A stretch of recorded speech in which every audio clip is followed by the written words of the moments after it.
الشيطان الرجيم بسم الله الرحمن الرحيم يا أيها المدثر قم فأنذر وربك فكبر يا أيها الناس أوصيكم وإياي أولا بتقوى الله. ഏറെ സ്നേഹധനീയരായ സത്യവിശ്വാസികളെ, സഹോദരന്മാരെ, സഹോദരിമാരെ, രക്ഷിതാക്കളെ,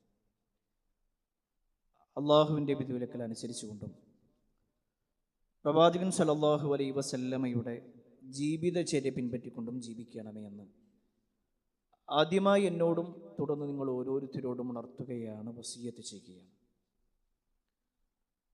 അള്ളാഹു ഏറെ പവിത്രമാക്കിയ 4 മാസങ്ങളിൽപ്പെട്ട ദുൽഹിജ്ജ മാസത്തിലാണ് നമ്മളുള്ളത്. ലോകത്തിൻ്റെ വിവിധ ഭാഗങ്ങളിൽ നിന്ന്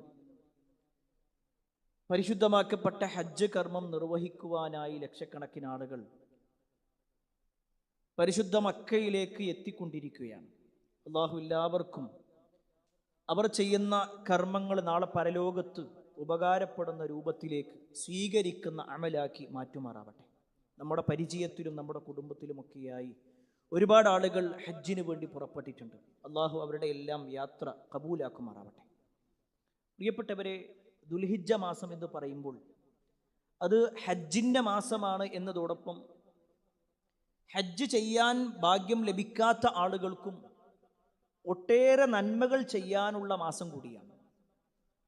കഴിഞ്ഞ ആഴ്ചയിലെ ഖുതുബയിൽ നമ്മൾ സൂചിപ്പിച്ചിരുന്നു, ദുൽഹിജ്ജ 1 മുതൽ 10 വരെയുള്ള ദിവസങ്ങൾ ഏറെ പവിത്രതയുള്ള ദിവസങ്ങളായും ഒട്ടേറെ നന്മകൾ ചെയ്യാനുള്ള അവസരങ്ങളായുമാണ് പരിചയപ്പെടുത്തിയിട്ടുള്ളത്.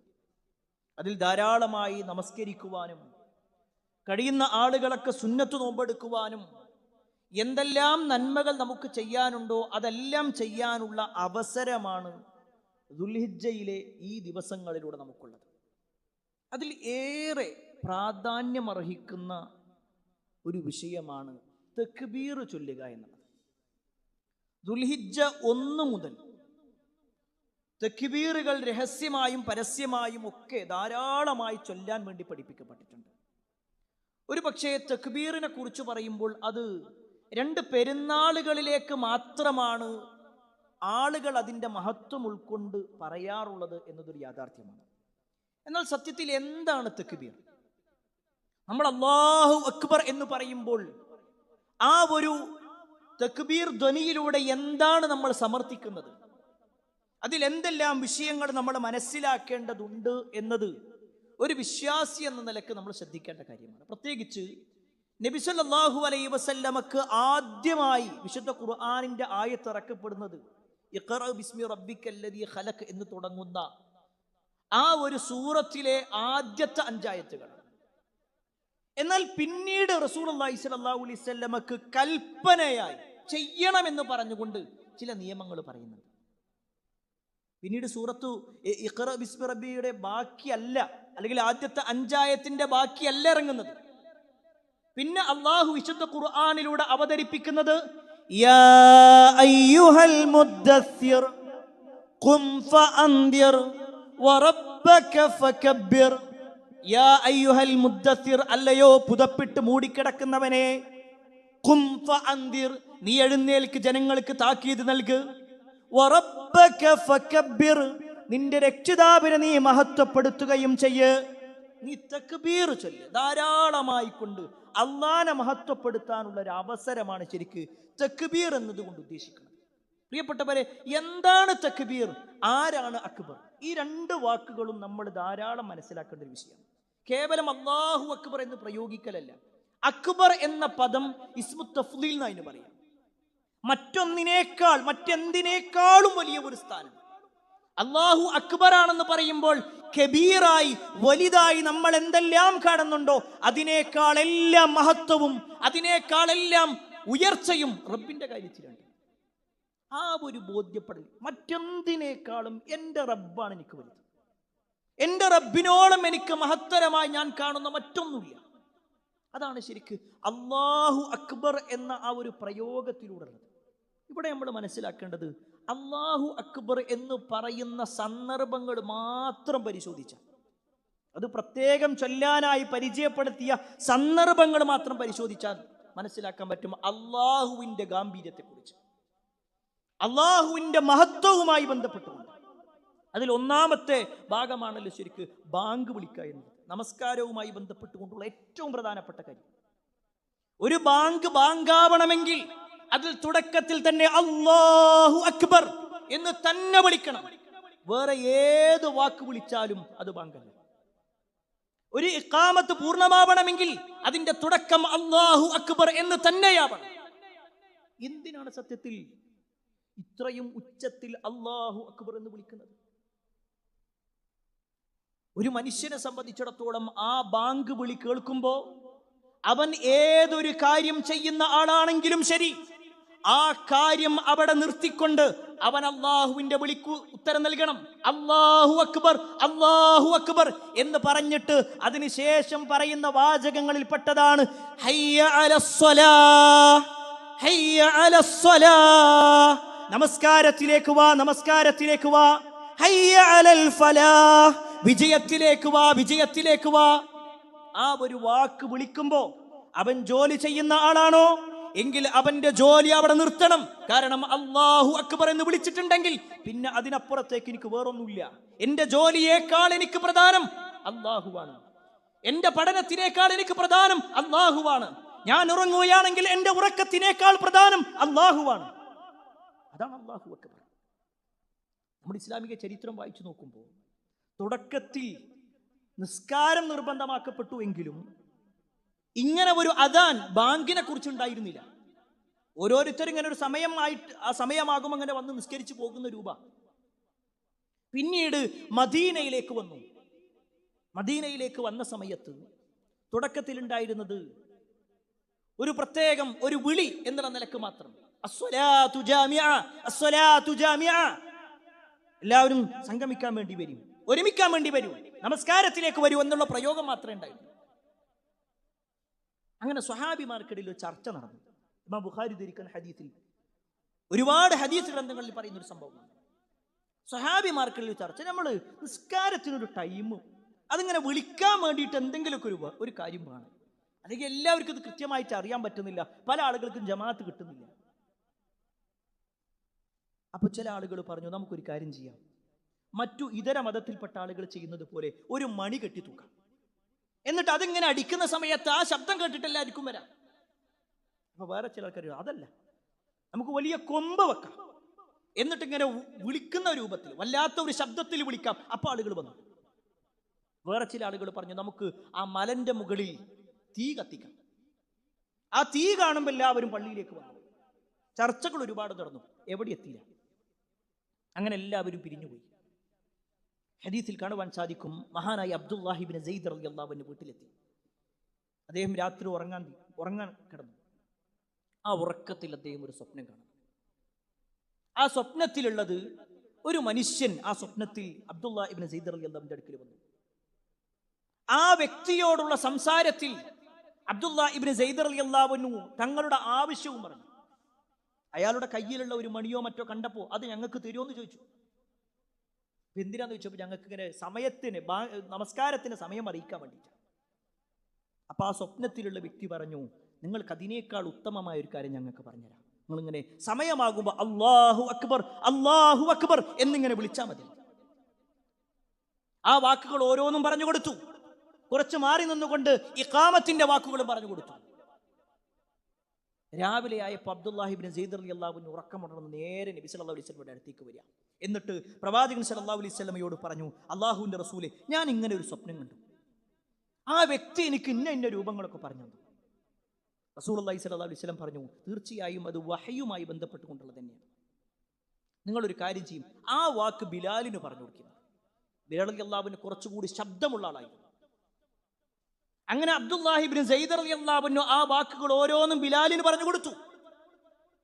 ബിലാൽ റളിയല്ലാഹു അൻഹു വളരെ ശബ്ദത്തിൽ അല്ലാഹു അക്ബർ, അല്ലാഹു അക്ബർ ആ വിളിങ്ങനെ പറഞ്ഞുകൊണ്ടിരിക്കുന്ന സമയത്ത് ഹദീസിൽ കാണുവാൻ സാധിക്കും, ഫസമിഅ ദാലിക ഉമർ ഇബ്നുൽ ഖത്താബ്, ഉമർ ഇബ്നുൽ ഖത്താബ് റളിയല്ലാഹു അൻഹു ആ വിളിയാളം കേട്ടു. വഹുവ ഫീ ബൈതിഹി, അദ്ദേഹത്തിന്റെ വീട്ടിലിരിക്കുന്ന സമയമാണത്. ഫഖറജ യജുറു റിദാഅഹു, അദ്ദേഹത്തിന്റെ വസ്ത്രമൊക്കെ ഇങ്ങനെ കൂട്ടിപ്പിടിച്ചുകൊണ്ട് ഓടി വന്നു. എന്നിട്ട് പറഞ്ഞു, വയഖൂൽ, നബി സല്ലല്ലാഹു അലൈഹി വസല്ലമയോട് പറയാണ്, വല്ലദീ ബഅസക ബിൽ ഹഖ്, പ്രവാചകരെ താങ്കളെ സത്യമായിട്ട് നിയോഗിച്ചതാരാണോ അവൻ തന്നെയാണ് സത്യം. യാ റസൂലല്ലാഹ് ലഖദ് റഅയ്തു മിസ്ല മാ റഅ. ഇപ്പോ ഈ വാക്കുണ്ടല്ലോ, ഇപ്പൊ ഈ പറഞ്ഞുകൊണ്ടിരിക്കുന്ന ഈ വാക്ക്, ഇത് ഞാനും എന്റെ സ്വപ്നത്തിൽ കണ്ടിട്ടുണ്ട്. ഉമർ ഇബ്നുൽ ഖത്താബ് റളിയല്ലാഹു അൻഹു വാക്ക് പറഞ്ഞതും റസൂലുള്ളാഹി സ്വല്ലല്ലാഹു അലൈഹി വസല്ലം പറയാണ്, ഫലില്ലാഹിൽ ഹംദ്, അല്ലാഹുവിനാകുന്ന സർവസ്തുതിയും. അവിടുന്നാണ് പിന്നീട് ബാങ്കിന്റെ ആ ഒരു നിയമം, ആ ഉച്ചാരണം, ആ പദങ്ങളൊക്കെ നിയമമാക്കുന്നത്. പ്രിയപ്പെട്ടവരെ, ഈ ചരിത്രം ഇവിടെ ഓർമ്മപ്പെടുത്താനുള്ള കാരണം ആ ഒരു വാക്കിന്റെ ഗൗരവമാണ്. വേറെ പലതിലേക്കും എത്തി. പക്ഷേ ഒരു മനുഷ്യൻ ഉറങ്ങുന്ന സമയത്ത് മടിയടിച്ചാൽ അവൻ അറിയണമെന്നില്ല. ഒരു പക്ഷേ അവന്റെ മാനസികമായി കൊണ്ട് തയ്യാറെടുപ്പുണ്ടാവണമെന്നില്ല. എന്നാൽ അവന്റെ വിളിയാളം അവന്റെ കർണപടങ്ങളിലേക്ക് വരും, അല്ലാഹു അക്ബർ, അല്ലാഹു അക്ബർ. അവിടെ ഒരിക്കലും തന്നെ ഇനി എനിക്ക് ഉറക്കമല്ല ഖൈറുള്ളത്, എന്റെ ഉറക്കത്തിനേക്കാൾ ഞാൻ സ്ഥാനം കൊടുക്കേണ്ടത് അള്ളാഹിന്റെ വിളിക്കാണ്. അള്ളാഹുവിന്റെ ഭവനത്തിൽ നിന്ന് വിളി വന്നിട്ടുണ്ട്. ഇനി ഞാൻ എന്റെ കച്ചവടത്തിലേക്ക് നിൽക്കാൻ പാടില്ല, ഇനി ഞാൻ എന്റെ മറ്റു തിരക്കുകളിലേക്ക് മാറാൻ പാടില്ല. ഞാൻ അവിടെ കൃത്യമായി കൊണ്ട് നമസ്കാരത്തിന് ഉത്തരം കൊടുക്കണം. ഇനിയോ ബാങ്കിന്റെയും ഇഖാമത്തിന്റെയും വിഷയം മാത്രമല്ല, നിസ്കാരം തുടങ്ങുന്നത് എങ്ങനെയാണ്? നിസ്കാരം ആരംഭിക്കുന്നത് അല്ലാഹു അക്ബർ എന്ന് പറഞ്ഞിട്ടാ. എന്താണ് നിസ്കാരം? അള്ളാഹുവിനോടുള്ള മുനാജാത്ത്, അള്ളാഹുവിനോടുള്ള അഭിമുഖ സംഭാഷണം തുടങ്ങുന്നത് തന്നെ അല്ലാഹു അക്ബർ എന്ന് പറഞ്ഞിട്ടാ. ഏതെങ്കിലും ഒരാൾ ആ നിസ്കാരത്തിൽ അല്ലാഹു അക്ബർ എന്നതിനു പകരം അൽഹംദുലില്ലാ എന്ന് പറഞ്ഞ് കൈകെട്ടിയാൽ അയാളുടെ നിസ്കാരം ശരിയാവൂല. അയാളുടെ നിസ്കാരമല്ല. കാരണം തക്ബീറത്തുൽ ഇഹ്റാം, നമസ്കാരത്തിലേക്കുള്ള പ്രവേശനം, അത് അല്ലാഹു അക്ബർ പറഞ്ഞിട്ടാ. അവിടേക്കൊണ്ട് കയറി കഴിഞ്ഞാൽ പിന്നെ വേറൊരു ചിന്ത ഉണ്ടാവില്ല. ഒരു വിശ്വാസിയെ സംബന്ധിച്ചിടത്തോളം എന്തുകൊണ്ട് അല്ലാഹു അക്ബർ? അവൻ റുക്കൂയിലേക്ക് പോകുമ്പോൾ അല്ലാഹു അക്ബർ, അവൻ സുജൂദിലേക്ക് പോകുമ്പോൾ അല്ലാഹു അക്ബർ, അവൻ സുജൂദിൽ നിന്ന് ഉയരുമ്പോൾ അല്ലാഹു അക്ബർ. നമ്മളൊക്കെ ഇത് പറയുന്നുണ്ട് പ്രിയപ്പെട്ടവരെ, പക്ഷെ എന്താണ് അതിന്റെ ആശയം? നമ്മൾ ആ കൈ കെട്ടുന്നതിലൂടെ പിന്നെ ഒരു നിയമമാണ് നമ്മൾ പറയുന്നത്, ഇനി എന്റെ ചിന്തകൾ വേറൊന്നുമില്ല, ഇനി എന്റെ റബ്ബ് മാത്രമാണ്, ഇനി എന്റെ റബ്ബിനോടുള്ള സംഭാഷണം മാത്രമാണ്, അതിനപ്പുറത്തേക്ക് വേറൊന്നുമില്ല. നിങ്ങൾക്കറിയുമോ, നമ്മുടെ മുൻഗാമികളുടെ ചരിത്രങ്ങളിൽ മഹാനായ സുബൈർ റളിയല്ലാഹു അൻഹുവിന്റെ മകനായിരുന്നു ഉർവത്ത് ബിൻ സുബൈർ റളിയല്ലാഹു അൻഹു. അദ്ദേഹവും നമസ്കാരവും തമ്മിലുള്ള വലിയൊരു ബന്ധം കേട്ടോളി. ഉർവത്ത് ബിൻ സുബൈർ റളിയല്ലാഹു അൻഹുവിന്റെ കാലിന്റെ ഭാഗത്ത് ഒരു പഴുപ്പ് വന്നു. അതിങ്ങനെ കൂടാൻ തുടങ്ങി. അത് കൂടിക്കൂടി അവസാനം അദ്ദേഹത്തിന്റെ മുട്ടിന്റെ ഭാഗത്തേക്ക് എത്തി. ശക്തമായ വേദന വരാൻ തുടങ്ങി. അങ്ങനെ അദ്ദേഹം അവിടെ ഉണ്ടായിരുന്ന വൈദ്യന്മാരെ കാണിച്ചു. അവര് പറഞ്ഞു, കാല് മുറിച്ചു കളയല്ലാതെ, ആ മുട്ടുവരെ മുറിച്ചു കളയല്ലാതെ ഒരു രക്ഷയില്ല, അത് മുറിച്ചു കളയണം. വേറൊരു പരിഹാരവും ഇല്ല എന്ന് മനസ്സിലായപ്പോൾ അദ്ദേഹം അതിന് റെഡിയായി. അങ്ങനെ അദ്ദേഹത്തെ കിടത്തി. അവര് പറഞ്ഞു, നിങ്ങൾക്ക് ശക്തമായ വേദന ഉണ്ടാകും, അപ്പം ആ വേദന ഇല്ലാതിരിക്കാൻ വേണ്ടി മയങ്ങാനുള്ള ചില വസ്തുക്കൾ ഞങ്ങൾ തരും, അത് നിങ്ങൾ കുടിച്ചാൽ മതി. ചില റിപ്പോർട്ടുകളിൽ കാണുവാൻ സാധിക്കും, മദ്യം പോലുള്ള ലഹരി ബാധിക്കുന്നതായിരിക്കും അത്.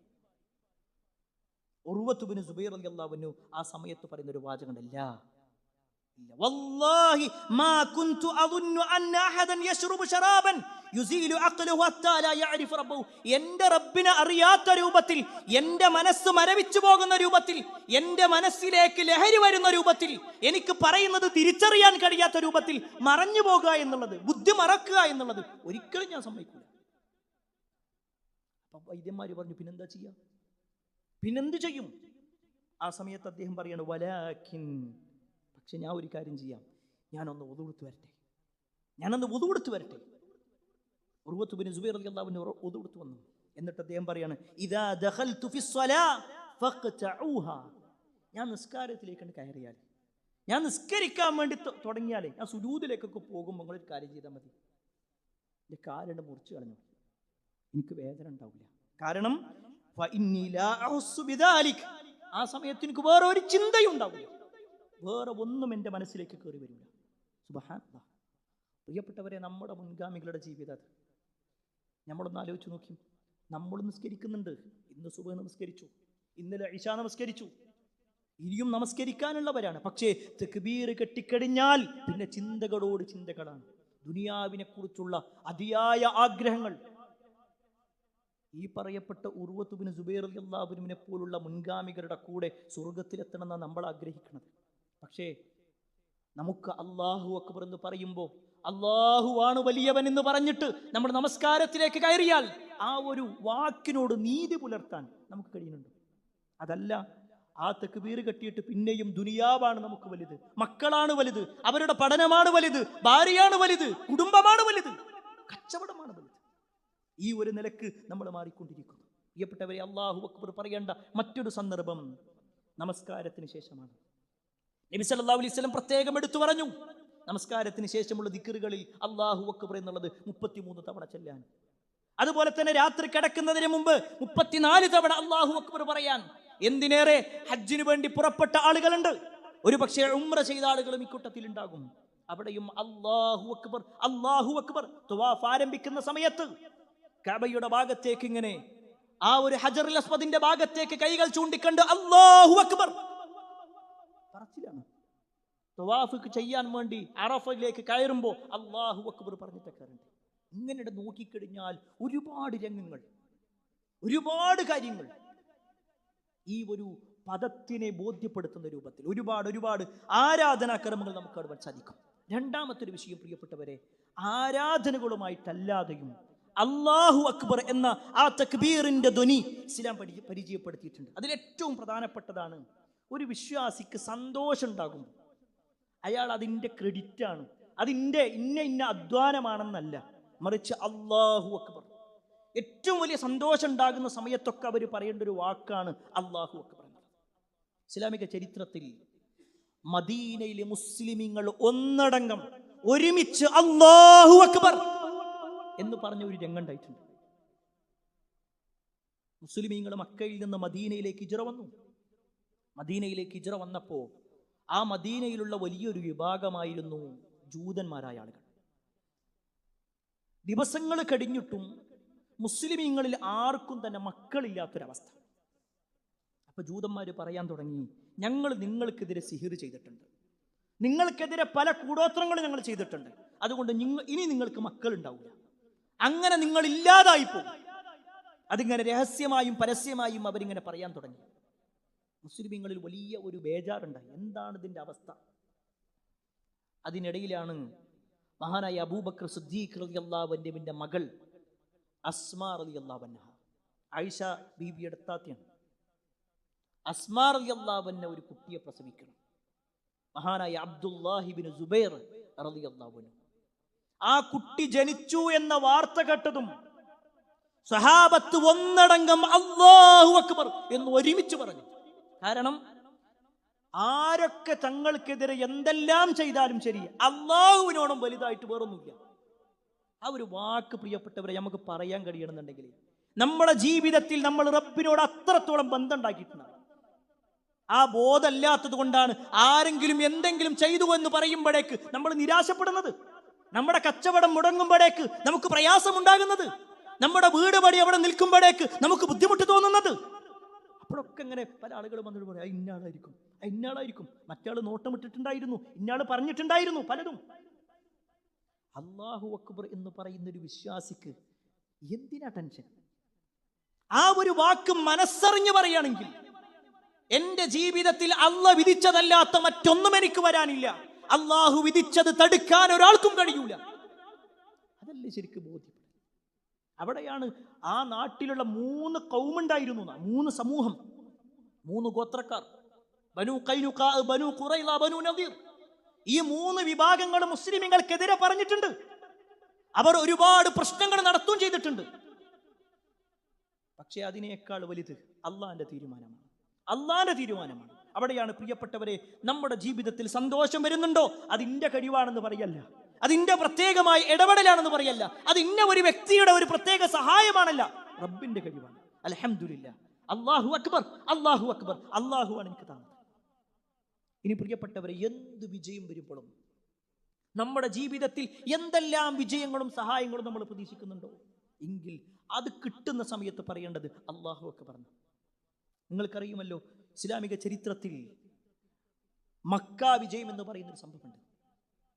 ആദ്യ കാലഘട്ടത്തിൽ മുസ്ലിമീങ്ങൾ മക്കയിൽ ജീവിച്ചു, നബിയും സഹാബത്തും. പിന്നീട് അവിടെ നിൽക്കാൻ കഴിയാത്തത് കൊണ്ട് മദീനത്തേക്ക് പോയി. പിന്നെ മദീനയിൽ നിന്ന് മക്ക പിടിച്ചടക്കാൻ വേണ്ടി വരുന്ന ഒരു രംഗമുണ്ട്. മക്ക വിജയം, ഫത്ഹ് മക്ക എന്ന പേരിൽ. അവിടെ വന്നിട്ട് റസൂലുള്ളാഹി സ്വല്ലല്ലാഹു അലൈഹി വസല്ലം ആദ്യം ചെയ്ത കാര്യം എന്താണെന്നറിയോ?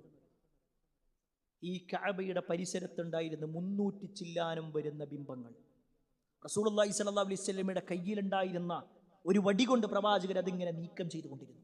അത് ഓരോന്നും മാറ്റുന്ന സമയത്ത് സഹാബത്ത് ഒരുമിച്ച് വിളിച്ചു പറഞ്ഞു, അല്ലാഹു അക്ബർ, അല്ലാഹു അക്ബർ. അല്ലാഹുവാണ് വലിയവൻ, ഈ ബിംബങ്ങളല്ല, ഇതുവരെ ആരാധിക്കപ്പെട്ടതല്ല.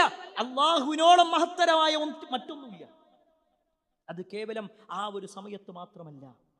ഇസ്ലാമിക ചരിത്രം ഇങ്ങനെ പരിശോധിച്ച് നോക്കുമ്പോൾ ഒരുപാട് രംഗങ്ങളിൽ മുസ്ലിമീങ്ങളുടെ വിജയത്തിന്റെ ആ കാഹളം മുഴങ്ങുക എന്ന് പറഞ്ഞാൽ അല്ലാഹു അക്ബർ എന്നുള്ള ദുനിയാണ്. ഖൈബർ യുദ്ധം മുസ്ലിമീങ്ങളും ജൂതന്മാരും തമ്മിൽ നടന്നൊരു യുദ്ധമാണ്. ആ ഖൈബർ യുദ്ധത്തിൽ ഖൈബർ കോട്ടക്കുള്ളില് ശത്രുക്കള് ജൂതന്മാർ അതിൻ്റെ ഉള്ളിൽ ഒളിച്ചിരുന്നു. അവർ കോട്ടന്റെ ഉള്ളിലാണ്. അവരെ തിരിച്ചാക്രമിക്കാൻ മുസ്ലിമീങ്ങൾക്ക് കഴിയണില്ല. എന്നാൽ അവരാകട്ടെ അവരുടെ കൈകളിലുള്ള ആയുധങ്ങൾ കൊണ്ട് മുസ്ലിമീങ്ങളെ എതിർത്തുകൊണ്ടേയിരുന്നു. മുസ്ലിമീങ്ങൾക്കെതിരെ അമ്പെയ്തും കുന്തങ്ങൾ ഉപയോഗിച്ചുകൊണ്ടും മുസ്ലിമീങ്ങൾക്കിടയിൽ പരിക്കേൽപ്പിച്ചുകൊണ്ടിരുന്നു.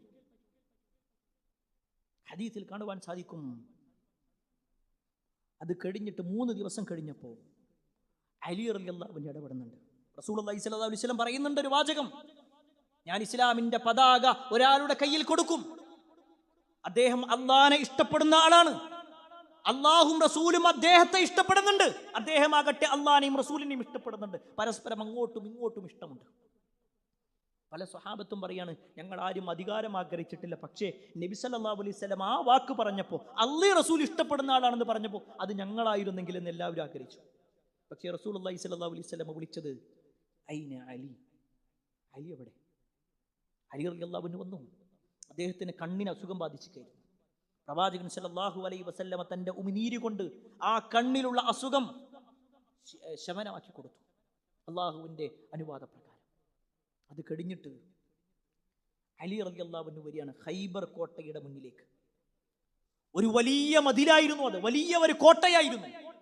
അതിന്റെ കവാടത്തിന്റെ മുന്നിൽ അലി റളിയല്ലാഹു അൻഹു വന്നു. വലിയ പൊക്കമുള്ള ഒരു മതിൽ, വലിയ പൊക്കമുള്ള ഒരു കവാടം, ഗേറ്റ്.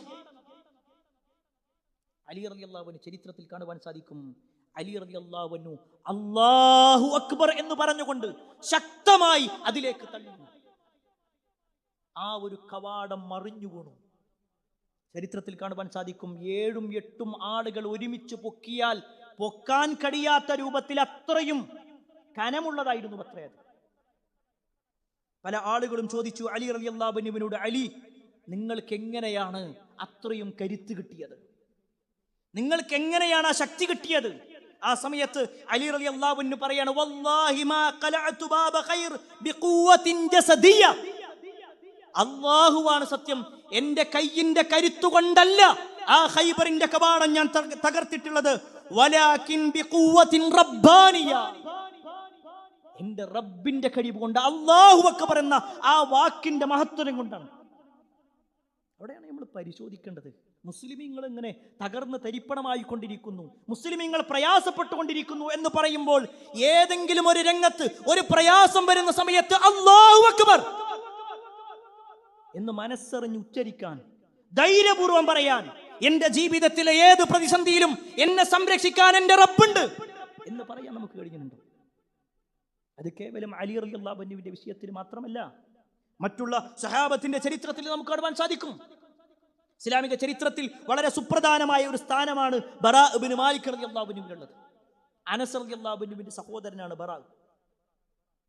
ആ ബറാ ഇബ്നു മാലിക്കിന്റെ ചരിത്രത്തിൽ കാണുവാൻ സാധിക്കും, റസൂലുള്ളാഹി സ്വല്ലല്ലാഹു അലൈഹി വസല്ലമയുടെ വഫാത്തിന് ശേഷം നടന്ന ഒരു യുദ്ധമാണ് യമാമ യുദ്ധം. അബൂബക്കർ സിദ്ദീഖ് റളിയല്ലാഹു അൻഹുവിന്റെ ഖിലാഫത്തിൽ ഹിജറ 12 വർഷം. ഞാനും പ്രവാചകനാണെന്ന് പറഞ്ഞു വന്നു ഒരാൾ,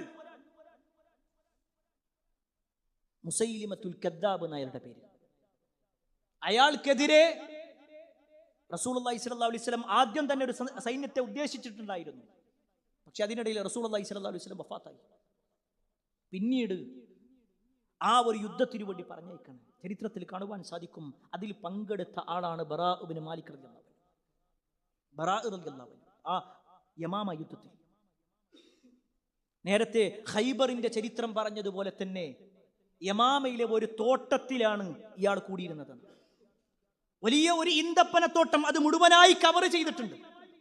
അതിൻ്റെ ഉള്ളിൽ ഭക്ഷണം കഴിച്ചും മദ്യപിച്ചുമൊക്കെയായി ആളുകൾ കൂടിയിരിക്കുന്നു. അവർ കിട്ടുന്ന സമയത്തെല്ലാം മുസ്ലിമീങ്ങൾ ആക്രമിച്ചുകൊണ്ടേയിരിക്കുന്നുണ്ട്. എങ്ങനെ നോക്കിയാലും അതിൻ്റെ ഉള്ളിലേക്ക് കയറാൻ പറ്റുന്നില്ല. ആ ഒരു തോട്ടത്തിന്റെ പേര് ഹദീഖത്തുർ റഹ്മാൻ ആയിരുന്നു. കാരണം ഈ മുസൈലിമ റഹ്മാനുൽ യമാമ എന്ന പേരിലാണ് സ്വയം അവകാശപ്പെട്ടിരുന്നത്. യമാമയിലെ റഹ്മാൻ, അള്ളാന്റെ പേര് സ്വയം ഏറ്റെടുത്താളാ. അയാളുടെ തോട്ടമായിരുന്നു ഹദീഖത്തുർ റഹ്മാൻ. ആ ഒരു തോട്ടത്തെ, ഹദീഖത്തുർ റഹ്മാൻ എന്ന തോട്ടത്തെ ഹദീഖത്തുൽ മൗത്ത്, മരണത്തിന്റെ തോട്ടമാക്കി മഹാനായ ബറാ ഇബ്നു മാലിക് റളിയല്ലാഹു അൻഹു ഒറ്റക്ക്. ചരിത്രത്തിൽ കാണുവാൻ സാധിക്കും, ആ ഒരു തോട്ടത്തിനുള്ളിലേക്ക് എങ്ങനെ നോക്കിയാലും സഹാബത്തിന് കയറാൻ കഴിയൂല.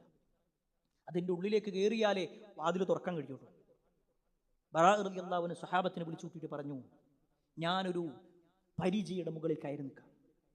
നിങ്ങൾ നിങ്ങളുടെ കുന്തങ്ങൾ ഉപയോഗിച്ചുകൊണ്ടും മറ്റുമൊക്കെയായി ശക്തമായി അതെടുത്ത് വലിച്ചെറിയണം ആ തോട്ടത്തിലേക്ക്. ആ തോട്ടത്തിൽ ഞാൻ പോയി വീടും, അവിടുന്ന് ഞാൻ എന്തെങ്കിലും ചെയ്യാം. എല്ലാവരും എതിർത്തു. വേണ്ട, കാരണം ആയിരക്കണക്കിന് പതിനായിരക്കണക്കിന് ആളുകൾ അവിടെ ഉണ്ട്, നിങ്ങൾക്ക് ശക്തമായി പരിക്കേൽക്കും, അതുകൊണ്ട് പോണ്ട. അദ്ദേഹം പറഞ്ഞു, ഇതല്ലാതെ വേറെ വഴിയില്ല. ചരിത്രത്തിൽ കാണുവാൻ സാധിക്കും, ആ ഒരു ബറാ റളിയല്ലാഹു അൻഹുവിനെ അദ്ദേഹം പറഞ്ഞതുപോലെ ആ ഒരു തോട്ടത്തിലേക്ക് വലിച്ചെറിഞ്ഞു. അദ്ദേഹം ഉയർന്ന് ആ തോട്ടത്തിൽ വീണതും ആളുകൾ അത്ഭുതത്തോടു കൂടി നോക്കുകയാണ്. അവിടുന്ന് അദ്ദേഹം ഉറക്കെ വിളിച്ചു പറഞ്ഞു, അല്ലാഹു അക്ബർ, അല്ലാഹു അക്ബർ എന്ന് പറഞ്ഞിട്ടാണ് തന്റെ ശത്രുക്കളുടെ മുന്നിലേക്ക് അദ്ദേഹം ഓടിച്ചെല്ലുന്നത്.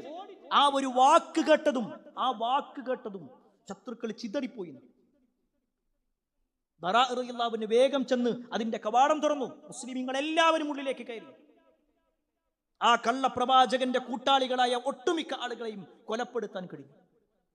ആ ഒരു വിജയത്തിൽ ബറാ റളിയല്ലാഹു അൻഹുവിന് ധൈര്യം പകർന്നത് അല്ലാഹു അക്ബർ എന്ന് പറയുന്ന ആ ഒരു വാക്കായിരുന്നു. പ്രിയപ്പെട്ടവരെ, നമ്മളും ചൊല്ലുന്നുണ്ട്, നമ്മളും പറയുന്നുണ്ട്.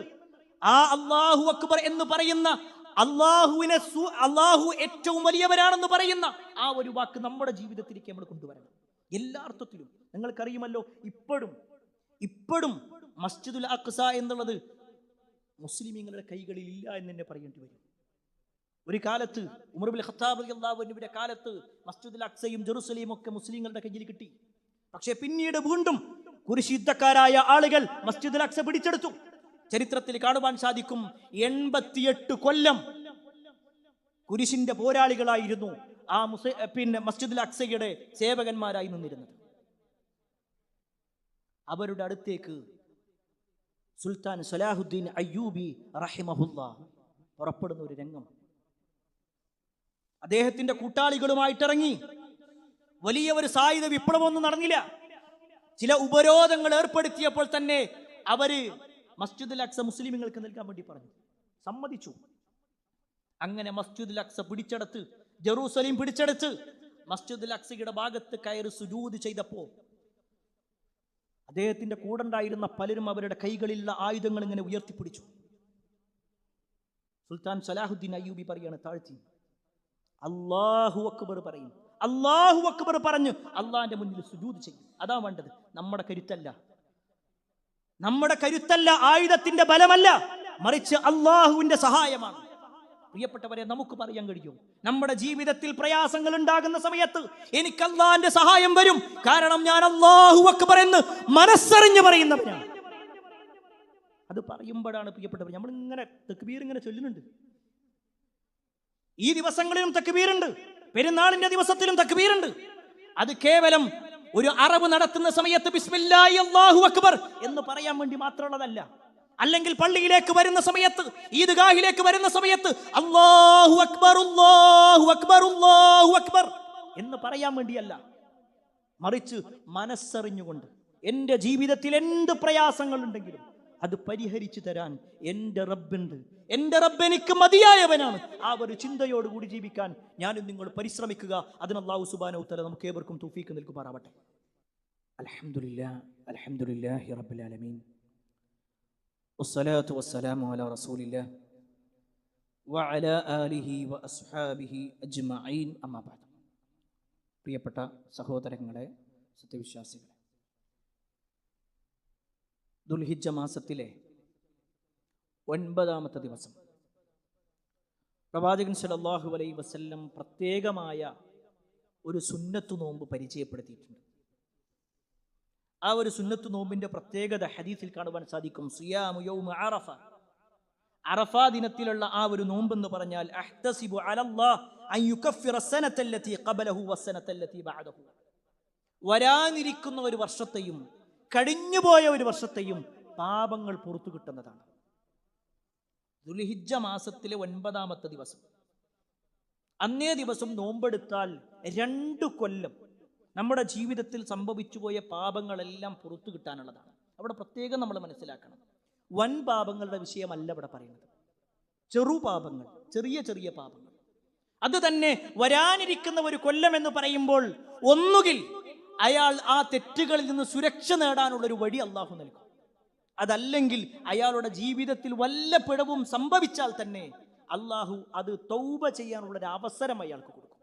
ഇതാണ് വരാനിരിക്കുന്ന ഒരു കൊല്ലം കൂടി എന്ന് പണ്ഡിതന്മാരെടുത്ത് പറയുന്നുണ്ട്. പ്രിയപ്പെട്ടവരെ, ഇവിടെ നമ്മളെ സംബന്ധിച്ചിടത്തോളം ദുൽഹിജ്ജ 9 എന്ന് പറഞ്ഞാൽ ബുധനാഴ്ച ദിവസമാണ്. അപ്പൊ ബുധനാഴ്ചയാണ് നമ്മളെ സംബന്ധിച്ചിടത്തോളം നോമ്പെടുക്കേണ്ടത്. ഈ വിഷയത്തിൽ പലപ്പോഴും മുസ്ലിമീങ്ങൾക്കിടയിൽ ഒരുപാട് തർക്കങ്ങൾ ഉണ്ടാവാറുണ്ട്. ആ തർക്കം കൂടി നമ്മൾ പരിഹരിക്കണം. ആ തർക്കത്തിൽ പല ആളുകളും അറഫ നോമ്പ് എന്നാണല്ലോ പറയുന്നത്, അതുകൊണ്ട് അറഫയിൽ സംഗമിക്കുന്ന ആളുകൾ എന്നാണോ സംഗമിക്കുന്നത് അന്നാണ് നോമ്പെടുക്കേണ്ടത് എന്ന് വിചാരിച്ച കുറെ ആളുകളുണ്ട്. സത്യത്തിൽ അങ്ങനെയല്ല പ്രവാചകൻ സല്ലല്ലാഹു അലൈഹി വസല്ലമയുടെ വാചകങ്ങളിലൂടെ നമ്മൾ മനസ്സിലാക്കേണ്ടത്.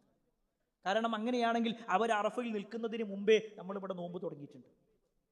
കാരണം അവിടുത്തെ സമയത്തിനേക്കാൾ 2.5 മണിക്കൂർ മുന്നിലാണ് നമ്മൾ. ഇനി അങ്ങനെ ആ ദിവസം എന്ന നിലക്കാണെങ്കിൽ, ആ സമയമാണെങ്കിൽ, ഒരു പക്ഷേ ഇപ്പൊ ഈ ഖുതുബ നട്ടുച്ചക്ക് നടക്കുമ്പോൾ നട്ടപ്പാതിരയുള്ള സ്ഥലമാണ് അമേരിക്ക. അവർ രാത്രിയാണോ നോമ്പെടുക്കേണ്ടത്?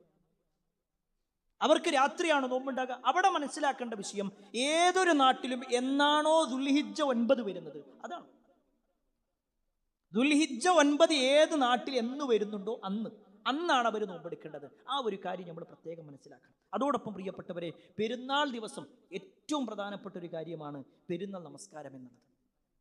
റസൂലുള്ളാഹി സ്വല്ലല്ലാഹു അലൈഹി വസല്ലമ തൻ്റെ ജീവിതത്തിൽ ഒരുപാട് പെരുന്നാൾ നമസ്കാരം നിർവഹിച്ചിട്ടുണ്ട്. എന്നാൽ അതെല്ലാം പ്രവാചകൻ സല്ലല്ലാഹു അലൈഹി വസല്ലമ നിർവഹിച്ചത് മുസല്ലയിൽ വെച്ചുകൊണ്ടാണ്. മുസല്ല എന്ന് പറയുമ്പോൾ നമ്മൾ നിസ്കരിക്കുന്ന മുസല്ല എന്ന അർത്ഥത്തിലല്ല പറയുന്നത്, ഈദ് മുസല്ല. പ്രവാചകൻ സല്ലല്ലാഹു അലൈഹി വസല്ലം അതിനു വേണ്ടി പ്രത്യേകം സജ്ജീകരിച്ച ഒരു സ്ഥലം, പള്ളിയല്ല. ഹദീസുകളിൽ കാണുവാൻ സാധിക്കും, കാന റസൂലുള്ളാഹി സ്വല്ലല്ലാഹു അലൈഹി വസല്ലം യഖ്റുജു യൗമൽ ഫിത്ർ വൽ അദ്ഹ, ഈദുൽ ഫിത്റിലും ഈദുൽ അദ്ഹയിലും പ്രവാചകൻ സല്ലല്ലാഹു അലൈഹി വസല്ലം പുറപ്പെടും ഇലൽ മുസല്ല, മുസല്ലയിലേക്ക്, ഈദ് മുസല്ലയിലേക്ക് പുറപ്പെടും. വഅവ്വലു ശൈഇൻ യബ്ദഉ ബിഹി സ്വലാ, എന്നിട്ട് നമസ്കാരം കൊണ്ട് നബി സല്ലല്ലാഹു അലൈഹി വസല്ലം ആരംഭിക്കുകയും ചെയ്യും. ആദ്യം ഖുതുബയല്ല, ആദ്യം നിസ്കാരം, പിന്നെ ഖുതുബ. പലപ്പോഴും ഈ ഒരു സുന്നത്തിനെ നഷ്ടപ്പെടുത്തുന്ന ആളുകളുണ്ട്. പല ആളുകളും എന്താണെന്ന് വെച്ച് കഴിഞ്ഞാൽ, അതിപ്പോൾ എല്ലാവരും കൂടുന്നൊരു ദിവസമാണല്ലോ, അതുകൊണ്ട് നമ്മൾ മഹല്ല് പള്ളിയിൽ പോകണം. അത് തെറ്റാണെന്നല്ല പറയണത്. പക്ഷേ റസൂലുള്ളാഹി സ്വല്ലല്ലാഹു അലൈഹി വസല്ലം ഒരു സുന്നത്ത് പഠിപ്പിക്കുമ്പോൾ ആ സുന്നത്തുകൾ അനുധാവനം ചെയ്യലാണ് ഒരു വിശ്വാസി ശ്രദ്ധിക്കേണ്ടത്. അതിന് എന്തെല്ലാം ന്യായങ്ങൾ നമ്മൾ പറഞ്ഞാലും റസൂലുള്ളാഹി സ്വല്ലല്ലാഹു അലൈഹി വസല്ലം പഠിപ്പിച്ചതിനോളം വലിയൊരു ഖൈറുണ്ടാവില്ലല്ലോ. നബി സല്ലല്ലാഹു അലൈഹി വസല്ലം ആ ഒരു ദിവസത്തിൽ ഈദ് മുസല്ലയിലേക്ക് എല്ലാവരും വരണം എന്ന് പറഞ്ഞു. സ്ത്രീകൾ എന്ന് മാത്രം പറയാതെ ആർത്തവകാരികളായ സ്ത്രീകൾ വരെ വരണം. പക്ഷെ അവർ നിസ്കരിക്കണ്ട, അവർ ആ ഒരു സംഗമത്തിൽ എല്ലാ മുസ്ലിമീങ്ങളും ഒന്നിക്കുന്ന സംഗമം. അതുകൊണ്ട് എല്ലാവരും ഒന്നിക്കാനുള്ള ഒരു അവസരമായി എല്ലാവരും പങ്കെടുക്കണം എന്ന അർത്ഥത്തിലാണ് റസൂലുള്ളാഹി സ്വല്ലല്ലാഹു അലൈഹി വസല്ലം സൂചിപ്പിച്ചിട്ടുള്ളത്. അതുകൊണ്ട് പ്രിയപ്പെട്ടവരെ, ആ സുന്നത്തുകൾ നമ്മൾ നഷ്ടപ്പെടുത്താതിരിക്കുക. പ്രത്യേകിച്ച് ബലി പെരുന്നാളിന് നമ്മൾ ഈദ് നമസ്കാരത്തിലേക്ക് വരുമ്പോൾ ഭക്ഷണം കഴിക്കാതെ വരലാണ് സുന്നത്ത്. ഈദുൽ ഫിത്തറിന് ഭക്ഷണം കഴിച്ചു വരലാണ് സുന്നത്തെങ്കിൽ ഈദുൽ അദ്ഹക്ക് അഥവാ ബലി പെരുന്നാളിന് ഭക്ഷണം കഴിക്കാതെ പോരലാണ് സുന്നത്ത്. അതുകൂടി നമ്മൾ മനസ്സിലാക്കുക. എല്ലാ അർത്ഥത്തിലും നന്മകൾ എന്തെല്ലാം അവസരങ്ങൾ നമുക്ക് ലഭിക്കുന്നുണ്ടോ ആ അവസരങ്ങളിലെല്ലാം ഉപയോഗപ്പെടുത്തുക. അല്ലാഹു സുബ്ഹാനഹു വ തആല എല്ലാ അർത്ഥത്തിലും നന്മകൾ ചെയ്ത് ജീവിക്കുന്ന ആളുകളിൽ നമ്മെ ഇവരെയും ഉൾപ്പെടുത്തുമാറാവട്ടെ. ഒരുപാട് ആളുകൾ പ്രാർത്ഥന കൊണ്ട് വസിയത്ത് നൽകിയിട്ടുണ്ട്. എല്ലാവരുടെയും പ്രാർത്ഥനകൾ അല്ലാഹു സ്വീകരിക്കുമാറാവട്ടെ. കുടുംബത്തോടൊപ്പം സ്വർഗ്ഗത്തിലേക്ക് എത്തുന്ന ആളുകളിൽ അള്ളാഹു നമ്മെ ഇവരെയും ഉൾപ്പെടുത്തുമാറാവട്ടെ. നമ്മുടെ മാതാപിതാക്കൾക്ക് അള്ളാഹു സ്വർഗ്ഗം നൽകുമാറാവട്ടെ. നമ്മുടെ ഇണകളിൽ അള്ളാഹു നമുക്ക് കൺകുളിർമ നൽകുമാറാവട്ടെ. നമ്മുടെ മക്കളെ അള്ളാഹു സ്വാലിഹായ സന്താനങ്ങളാക്കി മാറ്റുമാറാവട്ടെ. ജീവിതത്തിൽ ശാരീരികമായും മാനസികമായും സാമ്പത്തികമായും ഒക്കെ പ്രയാസം അനുഭവിക്കുന്നവർ നമുക്കിടയിലുണ്ട്. എല്ലാവരുടെ പ്രയാസങ്ങളും അള്ളാഹു മാറ്റിക്കൊടുക്കുമാറാവട്ടെ. اللهم اغفر للمؤمنين والمؤمنات والمسلمين والمسلمات الأحياء منهم والأموات إنك مجيب الدعوات يا قاضي الحاجات. اللهم اجرنا من النار، اللهم اجرنا من النار، اللهم اجرنا من النار. ربنا آتنا في الدنيا حسنة وفي الآخرة حسنة وقنا عذاب النار. آمين آمين برحمتك يا أرحم الراحمين والحمد لله.